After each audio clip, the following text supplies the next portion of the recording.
등기 이사 아니니 배째라. 대법원 소멸시효 10년 판결로 참교육 2025-21만 6025. 여러분, 혹시 회사에서 부사장님, 본부장님 소리 들으며 떵떵거리던 임원이 회사가 어려워지니까 난 등기 이사 아니니까 책임 없다라며 발뺌하는 모습 보신 적 있으십니까? 심지어 그거 벌써 3년 넘은 일인데 법적으로 끝난 거 아닙니까? 라며 피해자들의 속을 뒤집어 놓는 경우도 있죠. 만약 저런 핑계가 법원에서 통한다고 생각하셨다면 오늘 영상 끝까지 보셔야 합니다. 최근 대법원에서 이 꼼수를 완전히 박살내는 판결이 나왔거든요. 등기 이사가 아니어도 사건 발생 후 3년이 지났어도 수십억 원을 배상해야 할 수도 있습니다. 오늘 그 내막을 낱낱이 파헤쳐 드립니다. 자, 실제 있었던 기막힌 사건 속으로 들어가 보겠습니다. 이해를 돕기 위해 드라마처럼 이야기해 드릴게요. 여기 A라는 회사가 있습니다. 그리고 이 회사의 자금줄을 쥐락펴락했던 갑과 을이라는 인물이 등장합니다. 이 두 사람 명함에는 버젓이 부사장, 수석이사라고 박혀 있었습니다. 직원들도 깍듯하게 모셨고 외부 업체 미팅도 이 사람들이 다 주도했죠. 누가 봐도 회사의 실세였습니다. 그런데 회사가 경영난에 빠지면서 문제가 터집니다.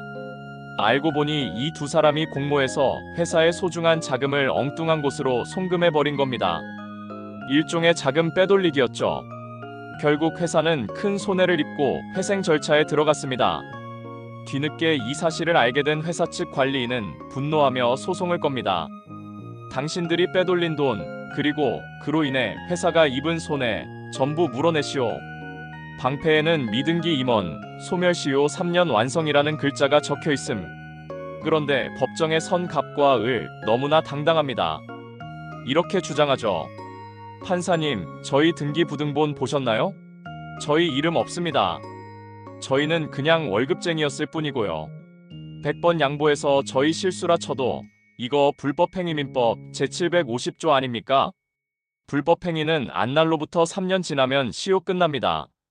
이 송금건 벌써 4년 전 일입니다. 배상 책임 없습니다. 자, 등기 이사가 아니라는 이유, 그리고 3년이 지났다는 이유. 과연 법원은 이들의 손을 들어줬을까요? 이 사건의 핵심 쟁점 정말 중요합니다. 집중해주세요. 보통 남에게 손해를 끼치면 불법행위라고 해서 민법상 손해배상 책임을 집니다. 이건 피해자가 손해와 가해자를 안날로부터 3년 안에 소송을 걸어야 합니다. 이게 지나면 못 받습니다.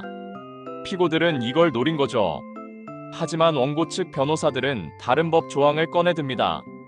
바로 상법 제401조 2입니다. 이 조항은 업무 집행 지시자 등의 책임을 규정하고 있는데요. 쉽게 말해 등기 이사가 아니더라도 명예회장, 부사장, 본부장 같은 명칭을 쓰면서 이사처럼 행세했다면 진짜 이사로 간주해서 책임을 묻겠다는 법입니다.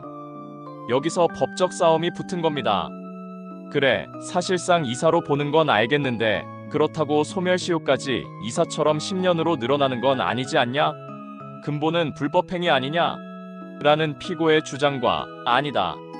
상법에서 이사로 본다고 했으니 이사의 책임 요건인 10년을 적용해야 한다는 원고의 주장이 정면 충돌한 것이죠. 대법원의 결론은 명쾌했습니다. 2025-21만 6025 판결. 피고들은 책임져라. 3년 시효? 적용 안 된다. 10년이다. 이유는 이렇습니다. 상법 제401조 2는 단순히 나쁜 짓을 처벌하는 게 아니라 권한만 누리고 책임은 피하려는 사실상 이사들에게 법률이 특별히 부과한 책임이라는 겁니다. 그러니 일반 불법행위의 짧은 시효 3년가 아니라 일반 채권의 소멸시효인 10년을 적용하는 게 맞다는 것이죠. 이 판결이 실무에서 왜 소름 돋게 중요한지 아십니까? 제가 변호사로서 피부로 느끼는 변화를 말씀드릴게요. 첫째, 시간의 마법이 풀렸습니다. 보통 횡령이나 배임은 은밀하게 일어나서 회사가 눈치챘을 땐 이미 3년, 5년이 지난 경우가 허다합니다. 예전 같으면 변호사님 너무 늦게 오셨네요. 시효가 지났습니다 하고 돌려보냈을 사건들이 이제는 살아있는 사건이 되는 겁니다. 채권자 회사 입장에서는 7년이라는 시간을 더 번 셈이죠. 둘째, 명함이 곧 증거가 됩니다. 이제 소송 전략이 바뀝니다. 예전에는 저 사람이 나쁜 짓 했어요를 입증하는 데 주력했다면 이제는 저 사람이 평소에 무슨 직함을 썼습니까? 를 입증하는 게 핵심입니다. 본부장 명함, 부사장 명패, 결제 서류에 남긴 서명. 이 모든 게 사실상 이사임을 증명하는 결정적 증거가 되어 10년의 족쇄를 채우게 됩니다. 실제 이 사건에서도 피고들이 부사장, 수석이사 명칭을 사용하여 업무를 집행했다는 점이 인정되어 결국 수십억 원대의 손해배상 책임을 피할 수 없게 되었습니다. 난 등기 안 됐으니까라는 변명은 법원 문턱도 넘지 못했습니다. 반대로 기업 운영하시는 대표님들께도 경고합니다. 직원 기 살려준다고 아무한테나 이사, 본부장 직함 주지 마십시오. 그 직원이 밖에서 사고 치면 회사가 사용자 책임을 뒤집어 쓸 수도 있고 반대로 그 직원에게 책임을 물을 때도 복잡해집니다. 직함 관리가 곧 리스크 관리입니다.